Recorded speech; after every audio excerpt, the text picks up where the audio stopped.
with public participation then. First, on the topic of the Housing Authority 5-year plan is Robin Arbiter from PACE.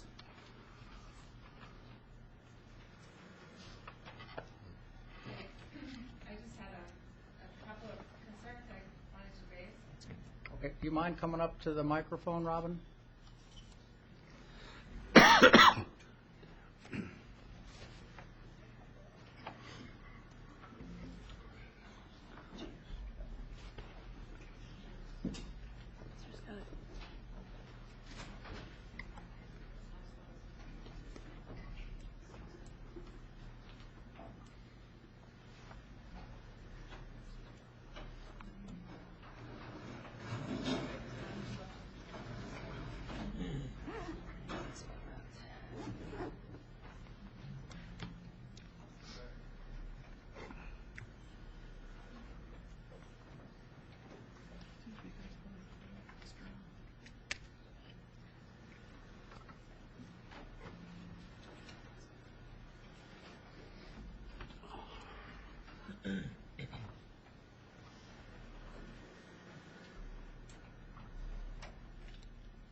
Okay, first I'd like a wider access. Right now.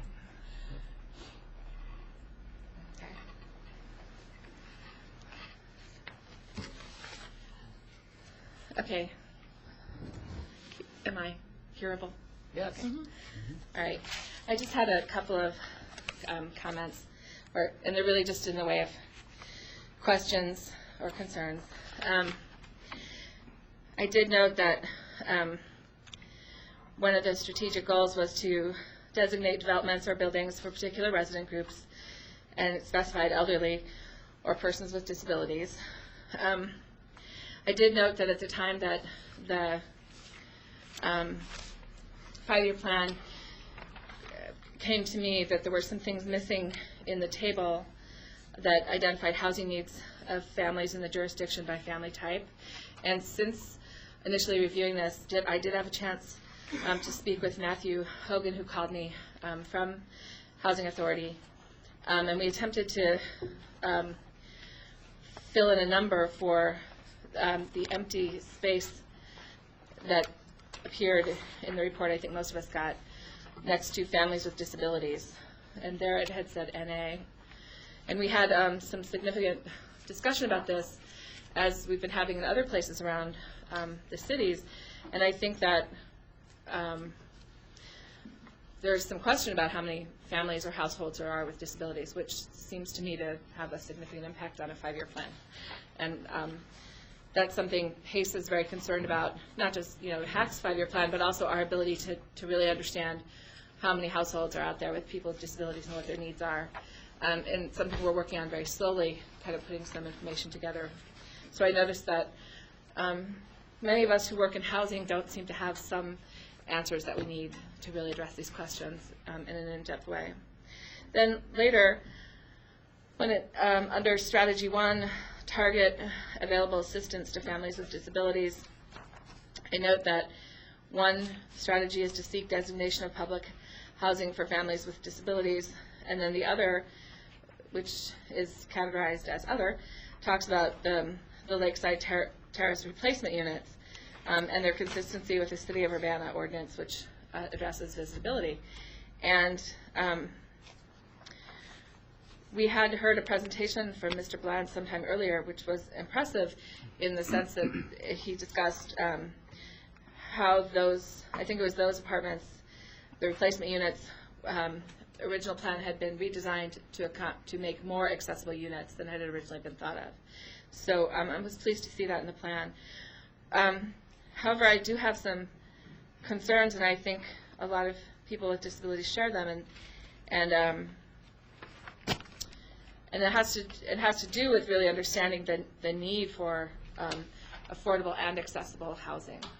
I think there's a number in here, there are a couple numbers in here that look very low to me, and one of those, the numbers 7 appears twice in the context of how many people or how many households with disabilities are on the Housing Authority's waiting list, I believe. And so understand where the number 7 comes from, and if that's people who self-identified, or if that's people who came in and had a visible disability, or if that's people who answered a specific question and chose to answer it that way. Where are you talking about? There's a place in the report where it talks about the demographic information about who's on the waiting list, I believe.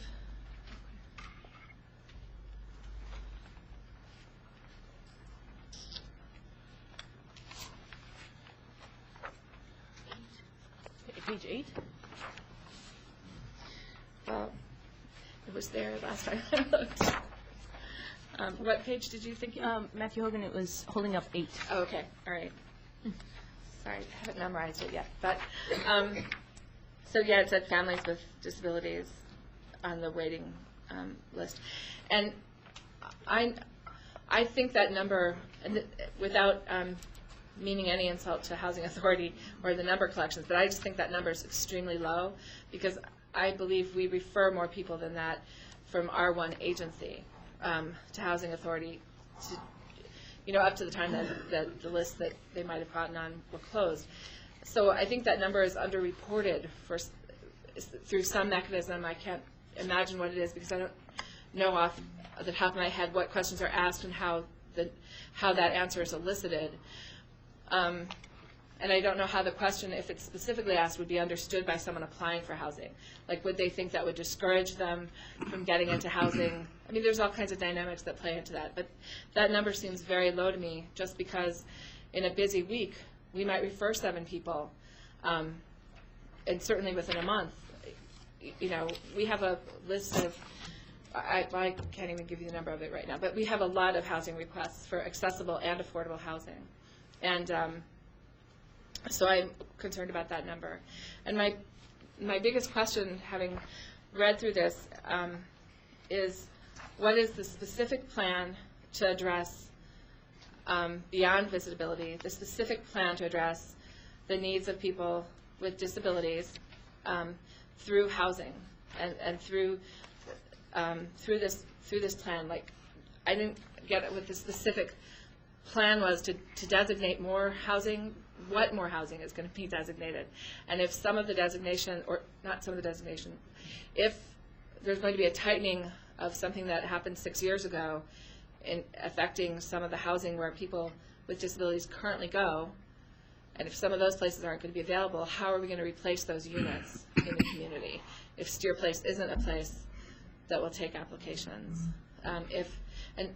And maybe they're not now. I know that we have an overwhelming need for places that are both accessible and affordable. And Washington, I believe it is one of the highest concentrations of units with, I think, roll-in tubs as a feature. If that's not accessible to people with disabilities, where's the replacement going to be? Because there are very few places with that degree of access. Okay, any questions? All right, thank you, Robin. Next is Lynn Barnes on the topic of council appointments.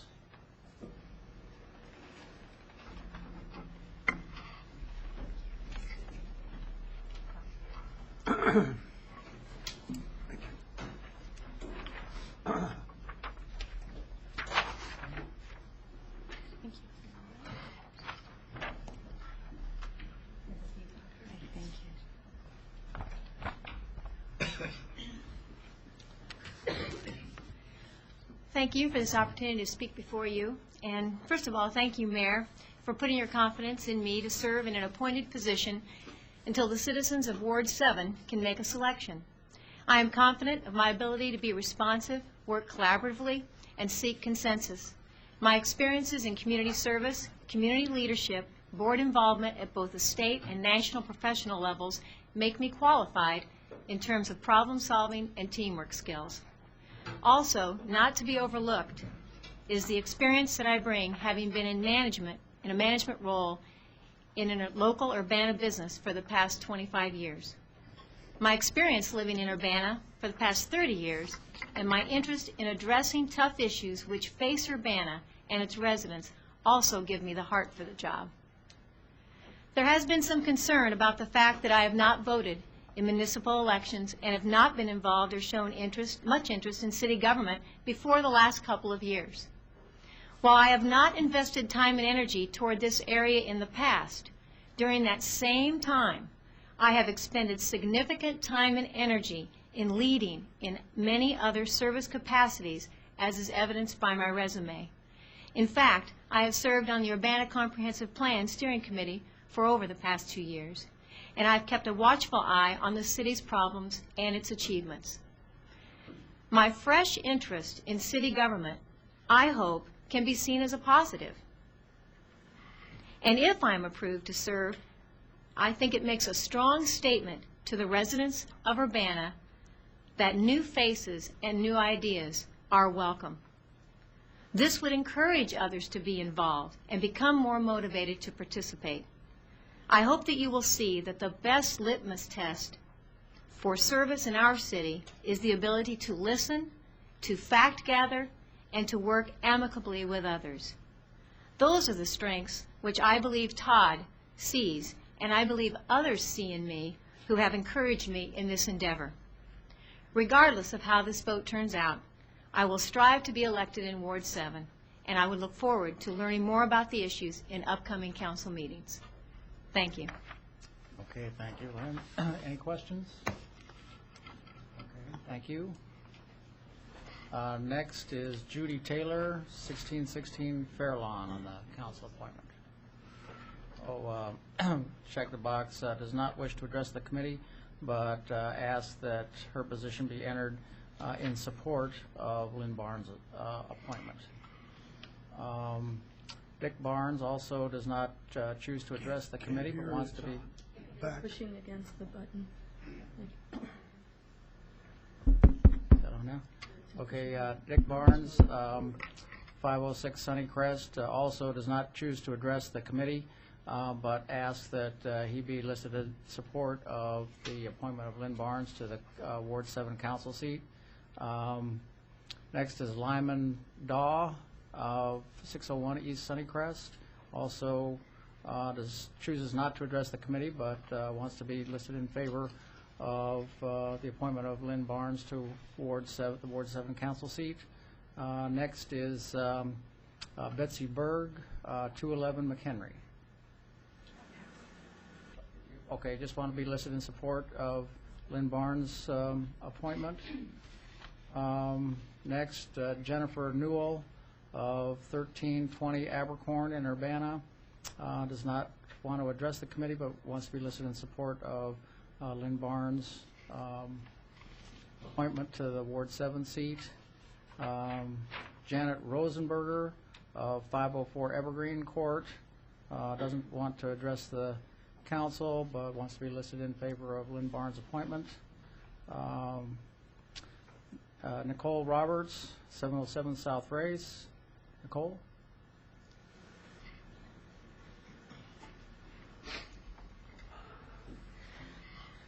Thanks for this opportunity to talk to you. I just want to register my support for Lynn Barnes. I've worked with Lynn at Carle Hospital, and I can speak absolutely convincingly, or I'm convinced of her ability to be a problem solver and to be a collaborative worker. Lynn and I have had to deal with some contentious issues regarding space. I have a program that wants more space. Lynn has control of the space. And Lynn's ability to listen to what I have to say and say, well, we can't give you that, but we can give you this. What would it do? What would it take to make things better for you? That's the kind of person that I enjoy working with, and that's the kind of person I think would be an excellent person on the City Council. So I strongly support Lynn's appointment. Okay, thanks. Any questions for Nicole? Okay, thank you. Next is Carl Gant at 2212 Pond. Good evening. Thank you. I also want to register my support for Lynn, and I just want to let you know that, boy, if you're looking for somebody with creative energy and somebody who can bring a spark to a debate and seek out a solution, you can't find a better person than Lynn. She'll tire you out with her energy, but that's a good thing in this case. So I hope that you guys support the mayor and placing her in Ward 7. Thank you. Hey, any questions? Okay, thank you. Next is Carl Hill, 1913 Trails Drive. Carl?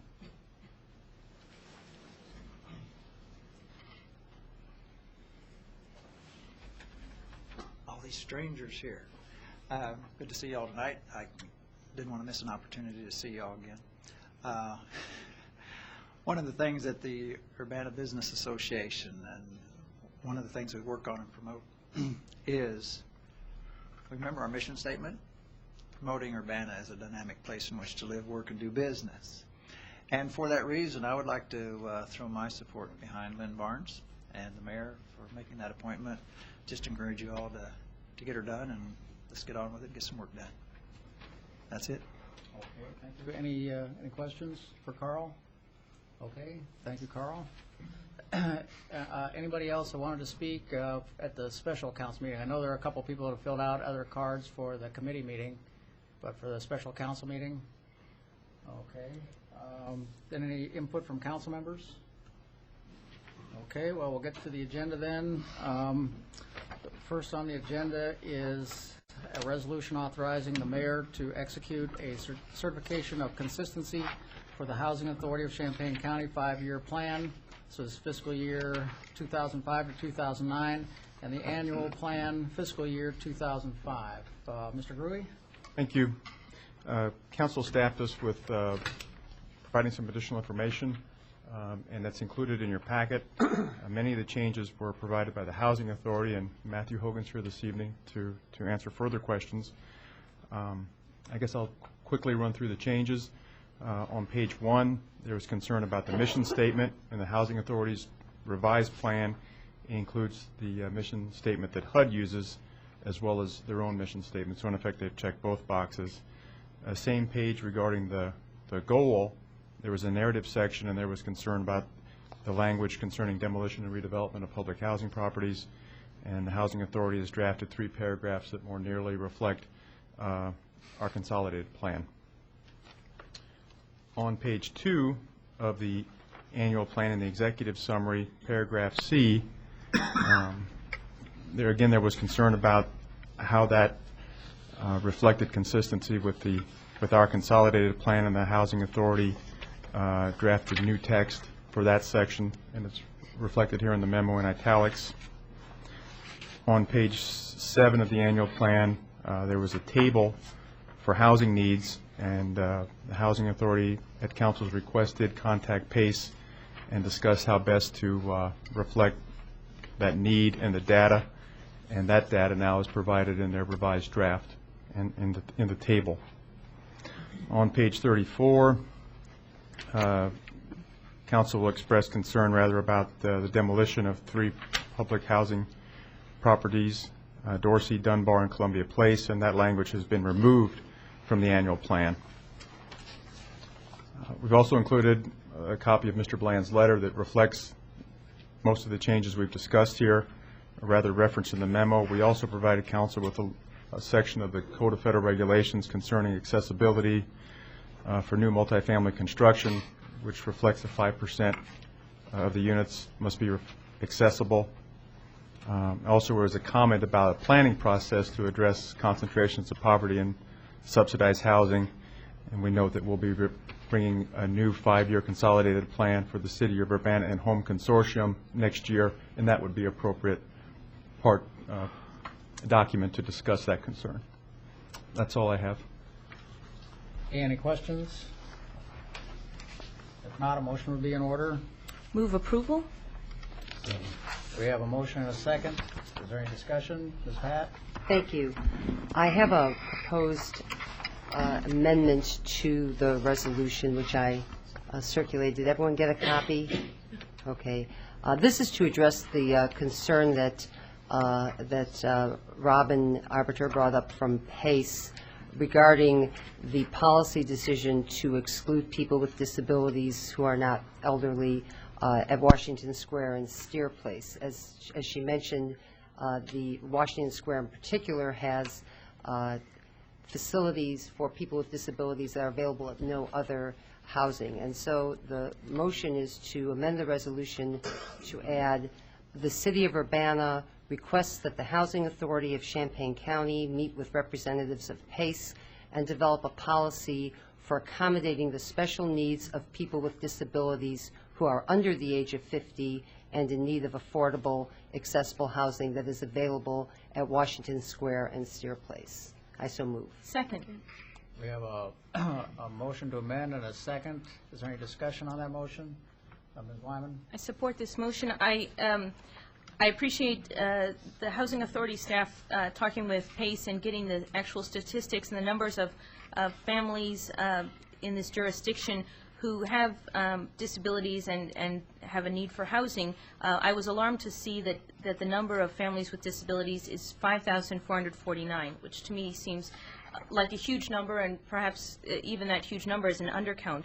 I understand that the Code of Federal Regulations may only require 5% of the units to be accessible, but I do hope that the Housing Authority, in addition to meeting with PACE, as this motion by Ms. Pat suggests, will also look for new ways to increase the percentage of accessible housing units, and recognize that just because the Code of Federal Regulations puts a minimum at 5%, that there is no maximum, and encourage the, given the huge need for affordable and accessible housing for people with disabilities, I encourage the Housing Authority to exceed that minimum requirement and look for new ways, new funding, and better ways to build affordable and accessible housing for people with disabilities in our community. Thank you. Okay, any other discussion on the amendment? If there's no other discussion, all those in favor of the amendment, please signify by saying aye. Aye. Opposed? Okay, back to the main motion. Any other discussion on the main motion? Okay, if there's no further discussion, all those in favor of the main motion, please signify by saying aye. Aye. Opposed? That motion carries. Next on our agenda is an ordinance authorizing the mayor to execute a grant right-of-way license with the Board of Trustees of the University of Illinois. This is for the northeast corner of Springfield and Goodwin. Mr. Gray? Thank you. Rather than selling property, the university will typically enter into a license agreement for use of their land, in this case to allow for the construction of a bike path at the northeast corner. The property locations at the northeast corner of Goodwin and Springfield. We are shooting for a bid letting in January, and this is one last detail we need to take care of to make that target date with construction to start next spring. Again, this project, which I think most of you are familiar with, would be connecting this intersection all the way north on Goodwin to Bradley Avenue. So we've done one of these identically type of license agreement before at the southeast corner of Wright and Springfield when we had some new traffic signals installed there, and we put a traffic signal standard on their property. So it's fairly straightforward, but I'd be happy to answer any questions you may have. Questions for Mr. Gray? Yes, Mr. Whalen? Bill, I went by and looked at this corner. Is there any plan to narrow Springfield Avenue? No, there's no plans to narrow Springfield Avenue. All this work will be behind the back of curb on Springfield and on Goodwin Avenue. And it won't affect that traffic light there? No, it will not affect that traffic light. Just cutting off a little part of the corner to make it a transition more Correct. smoothly? Yes, that's exactly right. Thank you. Any other questions? If there are no other questions, a motion would be in order. So moved. Second? We have a motion and a second. Any discussion? Yes, Ms. Chenoweth? Just wanted to thank the staff for moving forward on this. I know we've been talking about this bike path for a while, and I look forward to the time when we have a series of bike paths that crisscross Champaign, Urbana, and in compliance or in order to fulfill the greenways and trails plan that we've been working on the county level. And that at that point we can put out a map and let people know that they can use their bike or walk to get to work or school. Okay, any other discussion about this? Okay, if there's no further discussion, will the clerk please call the roll? Ms. Chenoweth? Yes? Mr. Hayes? Yes. Ms. Pat? Yes. Mr. Whalen?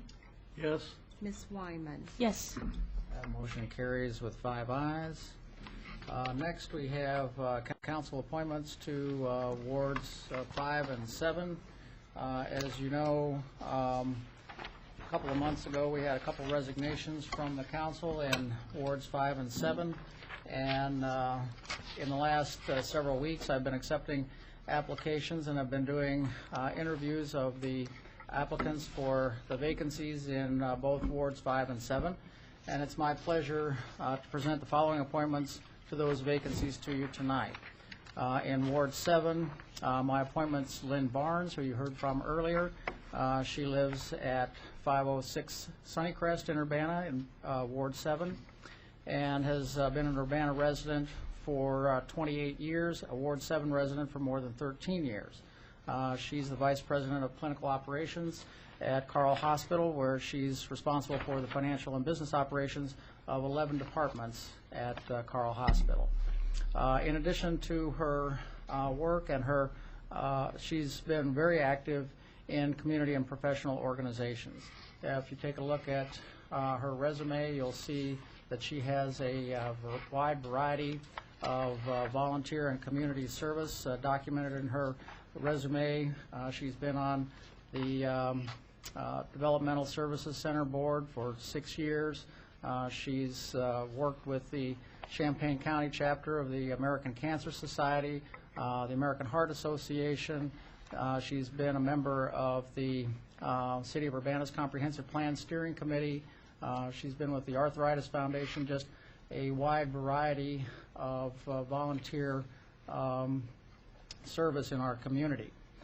In addition, she's served on her professional boards, the American Occupational Therapy Association and the Illinois Occupational Therapy Association, and has been very active in those associations, both as a board member and as a member.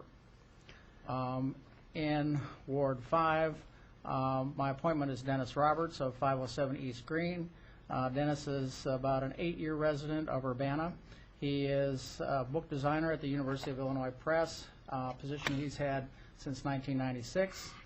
He received his bachelor's degree in fine arts from Michigan State University in 1968. Dennis has also been active in the community and in community service. He's one of the co-founders of the historic East Urbana Neighborhood Association that was organized to promote neighborhood programs relating to home preservation and community building. And the historic East Urbana Neighborhood Association has also been working to define a vision for that neighborhood in conjunction with planning efforts of the City of Urbana. And as I said, I had an extensive interview process with all the applicants from wards 5 and 7, and was very impressed with the thoughtfulness of all the applicants. And really what has stood out that has made Dennis and Lynn stand out is their level of community service over the last several years. And that's one of the things I was really looking for, and found it in both of these two applicants. And so it's with my pleasure that I submit to the council Lynn Barnes to fill the council vacancy in Ward 7, and Dennis Roberts to fill the council vacancy in Ward 5. Mr. Hayes? If it's acceptable to the council, I move to accept both nominations in omnibus fashion. We have a motion. Is there a second? Second. We have a motion and a second. Any discussion? Ms. Pat? I move to divide the question. I second. We have a motion to divide the question and a second. Any discussion? All those in favor of dividing, please signify by saying aye. Aye. Opposed? No. That motion carries. Well, first I'll present Dennis Roberts to fill the Ward 5 vacancy. Is there a motion for approval? I move approval.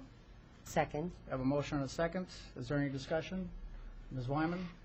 Since Mr. Roberts' name was first floated after Ms. Huth resigned, I have all of the calls I have received from residents Ward 5, that's all of the contacts, phone calls, emails, personal contacts from residents of that ward have said that they want Dennis Roberts to take the seat, to have the seat until the election. They've mentioned many of the things that are already listed in his vita that the council was provided. I've had the opportunity to also speak with him on several occasions and agree with the constituents that he should be supported in this appointment. I voiced that support to Mayor Satterthwaite as he solicited input before he made his appointment, so I support this nomination of Mr. Roberts. Any other discussion? If there's no other discussion, all those in favor, please signify by saying aye. Aye. Opposed? That motion carries. Next, happy to submit the appointment of Lynn Barnes to fill the council vacancy in Ward 7. Is there a motion? Mr. Hayes, Motion. you moved on second. Okay, we have a motion and a second. Is there any discussion? Yeah, I think that in this particular kind of situation, it's, a lot of times the mayor's prerogative to go through the people who have submitted their names for consideration, and hopefully he goes through and selects the best candidate. The proof in the pudding will be during the election, after the candidates submit their names, and I think today was the last day. And if there is a primary, that will be in February, and the general election will be in April. One of the things we need to keep in mind is that there's two sides to the story, and we don't know which side is the right side. The proof of the pudding is going to be during election day. So we need to keep in mind that these people who are being recommended today are not anointed, they are appointed. They are selected and not elected. So as we think about the overall situation, we ought to give it some careful consideration. Any additional discussion? Mr. Whalen? Well, much in keeping with what Jim says, the appointments of the different candidates with different opinions are something that we should welcome and consider and listen to, rather than continue this divisiveness that we have heard so much about and seen a great deal of. The acrimony that sometimes follows that divisiveness is not healthy and unwelcome, in my opinion. I think that the mayor, it's his prerogative to appoint people. In this particular case, it is up until the election. We see that he has reasons for appointing both of these people. They bring to us different opinions about different issues, and I welcome that. I've talked with Dennis about art, which we have a lot in common, but also his particular support for the Sierra Club and some of the environmental issues which we need in this council, and I welcome that. I think that Ms. Barnes brings to us the management skills, the interest in the community as a responsible leader will be welcome too. And it's a different perspective entirely. But we have to listen to each other, and we have to garner some wisdom from each other instead of undermining from the get-go each other's position. I've learned that. I've learned that from you folks, and I've learned to like you and respect you and to work with you. And, well, we have different opinions, certainly. I think that one of the questions that Lynn mentioned, that she has not voted in city elections, is immaterial, really. Her involvement in city business, in city, in one of our biggest businesses, Carl Hospital. I wish we could say that about the university. And maybe someday in the near future we will be able to, but this kind of leadership and responsibility is very valuable.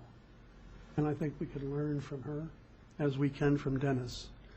I have learned already from Dennis, from his opinions about things, and of course we share some things in common.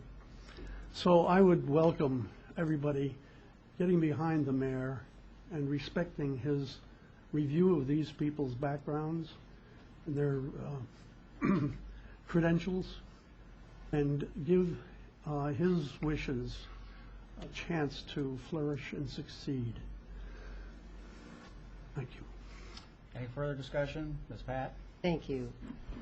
I'm speaking against the motion, and I want to be clear that I am not speaking against Lynn Barnes as a person. By all accounts, she's a very fine person. And I apologize to Ms. Barnes for this uncomfortable situation. I deeply and sincerely wish it had been prevented. Voting is not a small matter.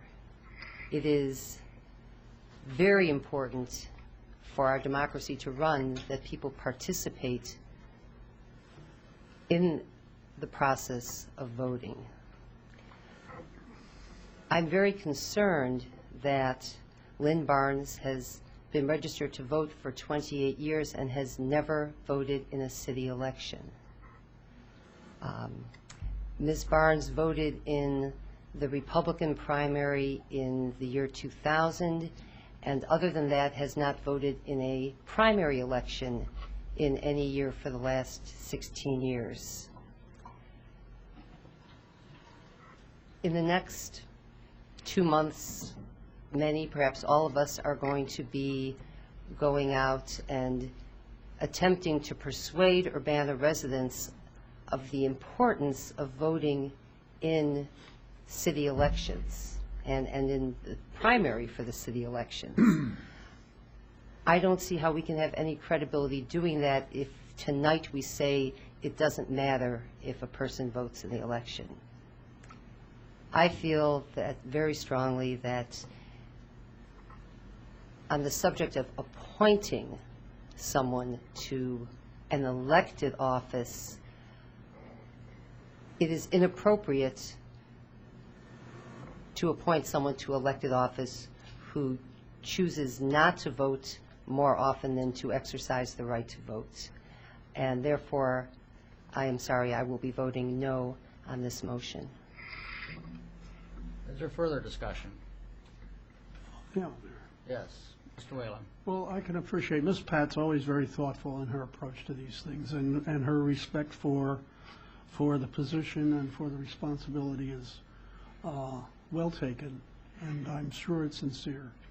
But, you know, we have a population here of some 36,000 people. How many of them didn't vote in the last election? How many of them didn't vote in many elections? For some reason, people are either busy with something else, or they're not interested, or there's a variety of reasons. Some of them just get sick and tired of politics.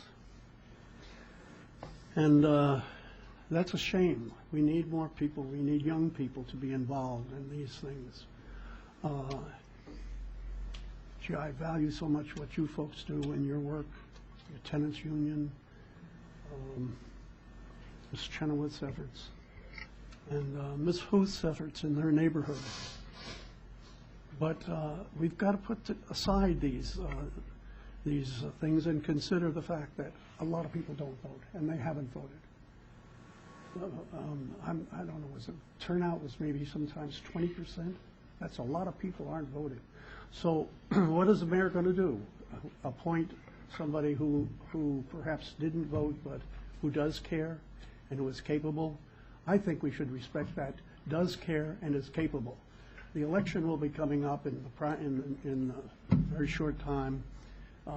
These people can file and run, but in the meantime, we need more voice on this council, more practical, common sense voice. And I plead with you to give the mayor's choice the opportunity to contribute.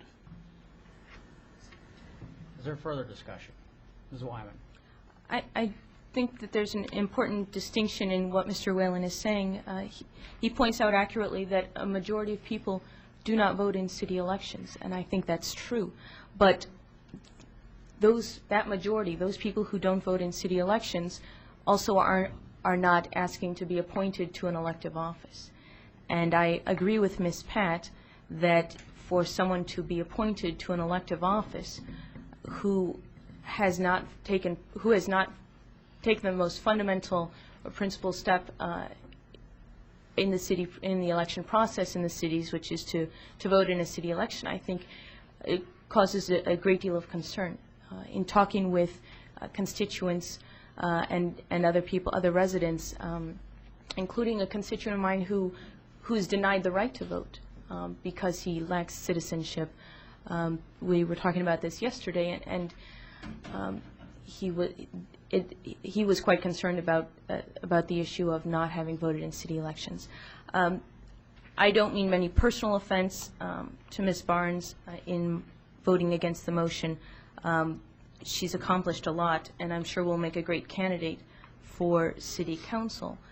But in the issue of whether to vote yes or no on an appointment, the fact of her lack of voting in any city election in the past city years weighs heavily on my mind and has a strong impact, and the reason why I'm voting no on this motion. Thank you. Ms. Chenoweth? I had a pleasant conversation with Lynn last week, and if Ward 7 chooses her, I will be very happy to serve with her. She is an energetic person. She wants to learn what city business is all about. But we also talked about issues, and to be honest, she was largely unaware of current city business. And we had a 45-minute conversation, and I asked her across the board every issue that I thought would be coming up in the spring. I talked to another potential appointee, Ben Grosser, who's been watching city council meetings for 3 years. And as a result, he was able to demonstrate knowledge on every city issue that I discussed with him. I don't think that this process has been fair to Ms. Barnes or Mr. Roberts, for that matter. The mayor is bringing forward names without knowing where council members stand on that, and in that way putting us in a difficult position and putting potential appointees in a difficult position. Although he did ask for our input and we gave it, I found out about his appointees the same day the press found out about those appointees. And I do, Mr. Whalen, I do want to work together. And this is not cooperation. Cooperation is, we have this problem. Let's get together. Let's talk about the way in which to solve it. Let's find people who we can agree on in this appointment process. And that process just hasn't happened. So with all due respect to Ms. Barnes for all the community work that she's done, I can't support this appointment this evening. Is further discussion? Mr. Whalen? Well, Danielle, and that's a very good point you make. And however, I'm thinking of how many of us, when we first ran or first got involved, didn't know what was going on in the city and what the intricacies of city issues were. I ran in '71 against Tim Johnson, and I was a Democrat. I got trounced. God bless Tim, who has become a good friend of mine. But I have, at that time, I didn't really realize what the issues were. And I don't know how much Tim did either. We discussed them. We went to coffees and debated. And then when I ran as a Republican, chose to become a Republican for my own reasons, there was a lot I didn't know, too, about the budget. I remember sitting out in the hall outside with Bob Johnson, Tim's father, and he having to coach me and tell me, what the budget was about. A lot of these people, a lot of us don't know what is really going on. And how much did we all know when we first got involved? How much? So I don't think that's a valid criticism. I think that we should give the mayor's selection a chance. I can appreciate what you say, but today, I've been on this council for 25 years, and there are things I still don't understand. The tax levy process is always confusing to me. We vote 1 year for the taxes collected in the next year. And that was one of the first things that confused me, still does to some extent. And then there's other needs that only the mayor can make the decision on, because he can balance one department against another, the police versus the community development versus personnel, and it's not an easy job. And so I think we should give this a chance. I've asked this before, to be a little bit brave in these things and overcome our, she took out a petition in voted in a primary, Republican primary. What does that mean? She's the Republican? I don't think so. I don't think Ms. Barnes is a Republican. I've talked with her too. But I'm not bothered by the fact that she's a Democrat. I'm not bothered by the fact that you folks are Democrats. I was a Democrat, and I think there's very good things about Democrats. Republicans don't have all the answers, nor do the Democrats. We have to share thoughts, and that's a step towards wisdom in this job, in this very responsible job of regulating a city, making rules where people can live in harmony. So I wish that you would change your mind. I ask you to be brave in this situation and change your mind, go one step beyond what you might think, and give this lady a chance to, as we have all been given from when we began. And all I can do is beg of you to be charitable in that fashion. Any further discussion? Ms. Chenoweth? Just to respond to Mr. Whalen, the point is well taken. I think that every person has a right to run. And actually in this state, people with felony convictions can't run. People who aren't citizens can't run. People under a certain age can't run. But I believe that everyone has a right to run. The issue is that, the difficult situation I was referring to before is that we have 5 months. That's it. We have 5 months, and someone has to come up to speed. They have to hit the ground running. They have to know what's going on. We're going into budget season. We have gang-related violence in our schools that I know the chief and I have been talking about quite a bit. These are real issues that we're going to have to deal with this spring, and they're immediate issues. They're right in our faces. And I feel like if we have a candidate or some candidates who really understand what's going on with the city and have been following that. Mr. Roberts, Dennis Roberts, certainly has been following city issues, and in my conversations with him, it was very clear as a founder of HUNA as well as someone who is a neighborhood organizer that he knew what was going on. But to talk to someone who I feel is very intelligent, is very enthusiastic, Lynn Barnes, but she would have to hit the ground running, and she'd have to make a difference immediately. And I just think that that's going to be a very difficult situation for us. And we do have, in that respect, a more qualified candidate who's not been brought forward by the mayor. So. Further discussion? Well, finally, just to say, in that case, maybe, Daniel, you could be of help to Lynn. She will be here as a Democrat. She could use your help, like Bob Johnson helped me when I first got on the council. That's where we should be. We should be willing to help that. She's capable of adjusting to the situation, learning fast.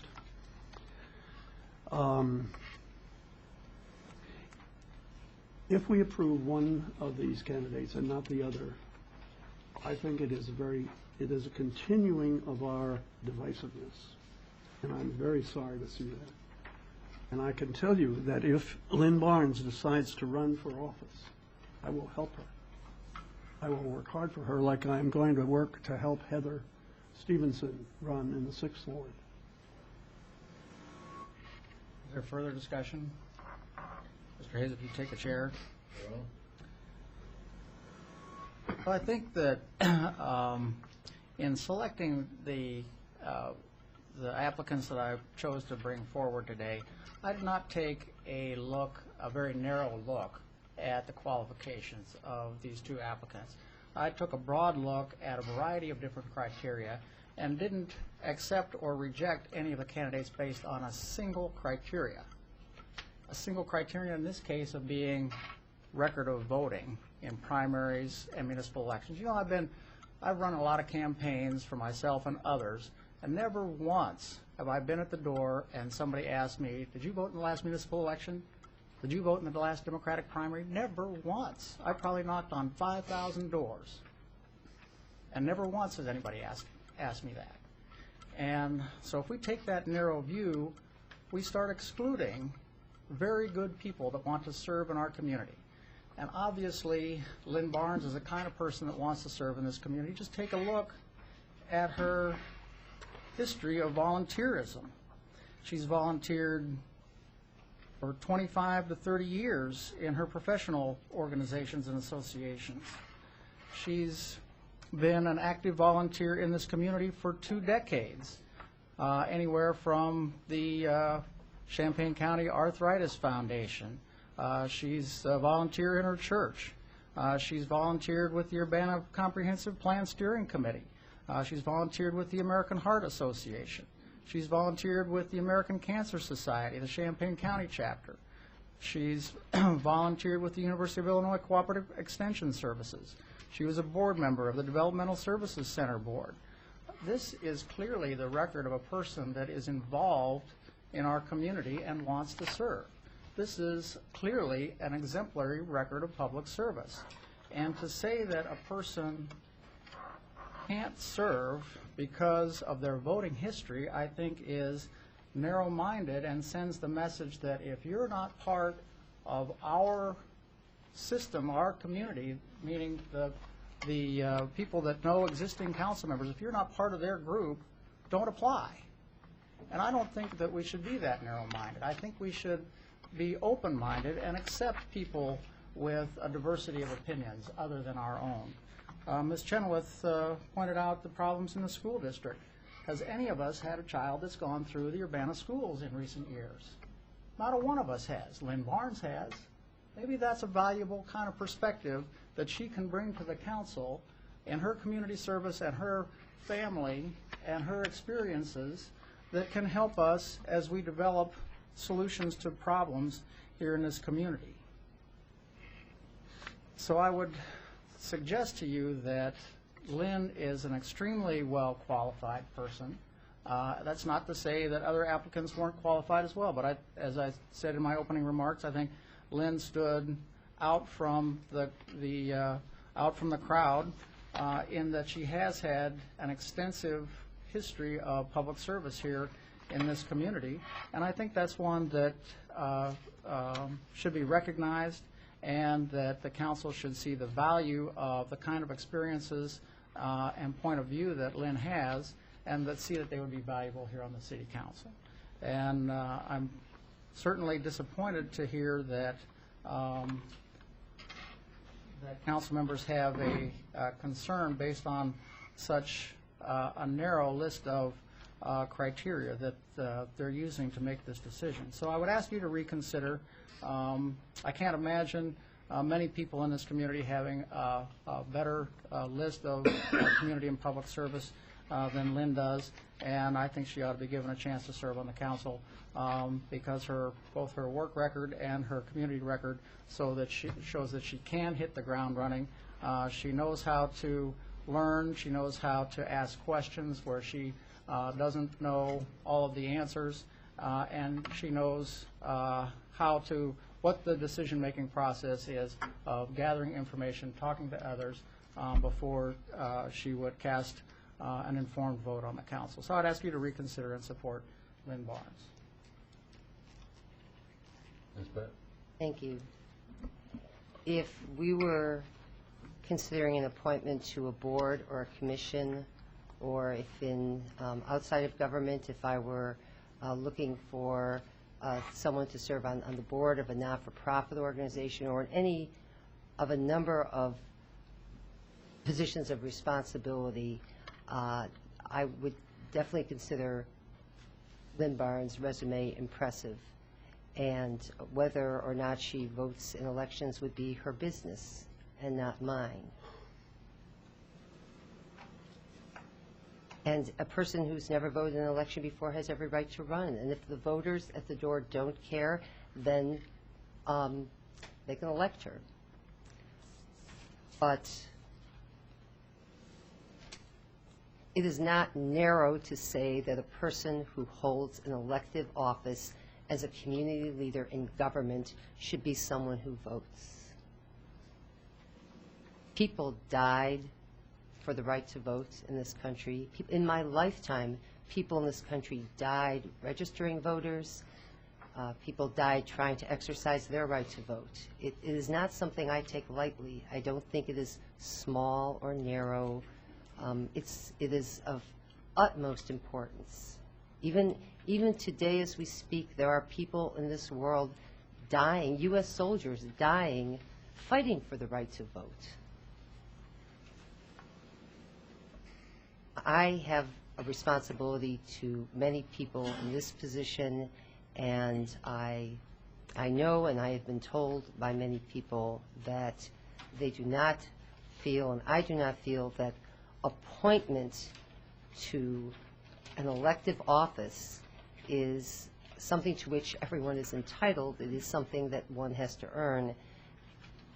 Voting is one way. It's the smallest way that the person shows that they care about what happens in government. And I think that a minimum requirement for serving on city council should be demonstrating that concern for government. Anyone else? Any comments? Ron, you can share that. Okay, if there's no further discussion, all those in favor of... Can we get a roll call vote, please? Okay. And I'd like to comment, too. Okay, Mr. Whalen? I just want to say, of all the thoughtfulness that's given to this, there's certainly some reason more, I think, for not choosing this lady that we're not saying. But in any case, I want to say something about the mayor. The mayor has proved that he's a very thoughtful person. I'm a Republican, and I read the newspaper, and they say, what is this guy, Phil Bloomer. Yeah, Bummer, I thought it was. Anyway, he writes something about, Republicans supporting Todd, and it was Hiram Paley, the one-term mayor, saying that he thought that Steve Hartman, the Republicans, are happy to see Todd run. We can't support Todd because we're going to support a Republican. But at the same time, if I was going to support somebody aside from a Republican, I would support Todd because he's very thoughtful. The approach that he took to this reflects on that thoughtfulness.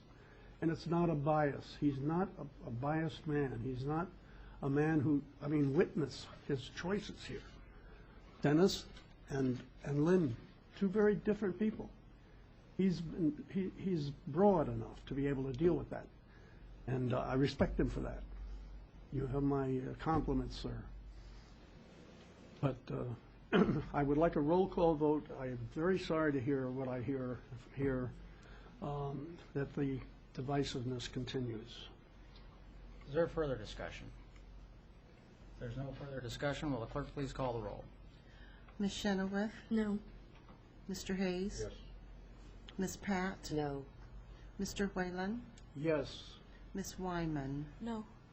That motion fails. Okay, we'll go ahead with the official oath of office for Dennis Roberts. Dennis, if you could raise your right hand and repeat after me. I, and state your name, I, Dennis Roberts, having been appointed to the office of Alderman of Ward 5 having been appointed to the position of Alderman for Ward 5 in the city of Urbana in the county of Champaign aforesaid, in the city of Urbana in the county of Champaign, aforesaid, do solemnly swear that I will support the Constitution of the United States do solemnly swear that I shall support the Constitution of the United States and the Constitution of the State of Illinois, and the Constitution of the State of Illinois, and that I will faithfully discharge the duties and that I shall faithfully discharge the duties of the office of Alderman to the best of my ability. of the office of Alderman to the best of my ability.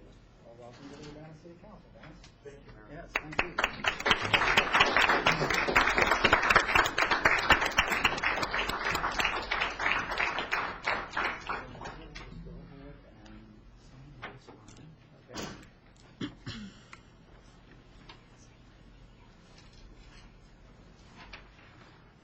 Okay, thank you, Dennis. Thank you. Welcome. Oh, hi. Congratulations. Well, folks, we have a new council member, and with that, there's no further business to come before this special meeting, and we